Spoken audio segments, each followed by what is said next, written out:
So Ed, the financial services business that sounded like that was your main thing that got you going. Can you talk us a bit about how you built that? I did. I built that. It's a recruiting model. And so the key to that business was getting great people working with me. So I built a client base over time, but the key for me was to learn how to persuade people. So at the end of the day, the skill of being able to persuade people is priceless because I can take that skill and use it everywhere. You're using it and we're using it with each other right now. So you can persuade people with the written word, the spoken word, video, audio, in person, big stages, one-on-one, boardrooms, but you have to be persuasive. And persuasion, I'll give people one tip that I learned very young that I always am conscious of. Most of you are in sales that listen to this. You may not know it, but you're in sales. This podcast, to some extent, is sales. You're selling people that my show is one you should listen to. That's a sale, right? You have to influence them. If you don't do that, you don't have a podcast. So businesses don't exist without somebody having the ability to influence other people. Influence is a transfer of energy. So it's making people feel something, right? That you want them to feel that would benefit them. But here's the mistake most salespeople make.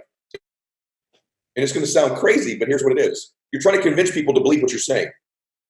That's your mistake. You're trying to convince people to believe what you're saying. Everyone right now is going, of course that's what I'm trying to do. No, that's not what influence is. Influence is not that people believe what you're saying. Believe it or not. You know what influence is? People believe you believe what you're saying. And that's a subtle distinction. If you're constantly trying to get people to believe what you're saying, you come across like a beggar. You come across desperate. Your energy is weak. But when people believe you believe what you're saying, you're influencing them. People buy things all the time they don't understand and don't even necessarily believe in. I have a 68 Chevelle parked in my garage right now. It's a classic car. Evidently, it's a badass car. But I don't know anything about it.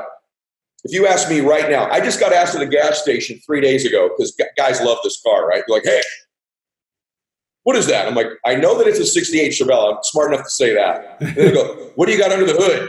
You know what I usually say? Man, you need to take a look.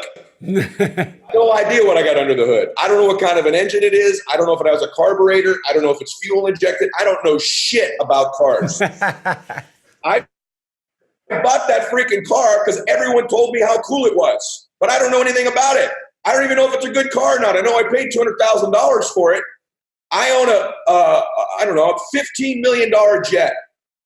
You think I know whether my jet's better than Grant Cardone's jet or anybody else's jet? I have no idea. I know the guy who sold it to me believes that. I don't know anything about jets. I don't know. People buy things all the time because the people that were selling it to them believed in it. People need to believe you believe it. They don't have to necessarily believe everything you're saying. Yeah. And that's why I'm a good communicator. I'm not trying to get people to believe what I'm saying. I'm trying to get people to believe I believe what I'm saying. Yeah.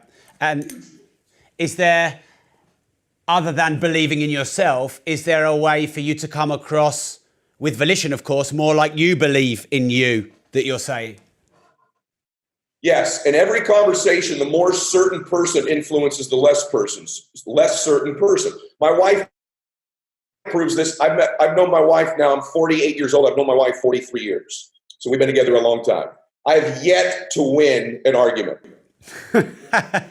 Even though I've probably been right about 77% of the time. But the reason she wins the arguments is she's more certain she's right than I am, and she eventually wears me out on it. So the more certain person always influences the less certain person. So what I'm conscious of all the time is my certainty level about what I believe in. Yeah. Either what my product or company can do for them, the difference in their life, the difference for their family. I'm a huge certainty freak. Like in our country, we have these presidential elections every 4 years. There's two things almost every winner has ever had in our country: more certainty and more energy. The candidate with more certainty and more energy always beats the one with less certainty and less energy every time. You could go all the way back to, Barack Obama against Mitt Romney. He was more certain and had more energy. Donald Trump and Hillary Clinton, no matter what you feel about politics, he was more certain and had more energy. It's just a fact. And I know this is not your country's politics, but I was just at an event with Tony Blair. and then he spoke out. And our politics probably aren't the same, but I was so impressed with him. And I know I'm probably losing half the audience in the UK, but I was impressed with his ability to transfer energy, number one. Yeah. And I was super impressed with his certainty level. We talked about Brexit and some other things. And I don't know that I agreed with him about Brexit, but I definitely believed he believed what he believed about Brexit. And that had some influence over me. And so those are the things I'm most conscious of when I'm trying to influence.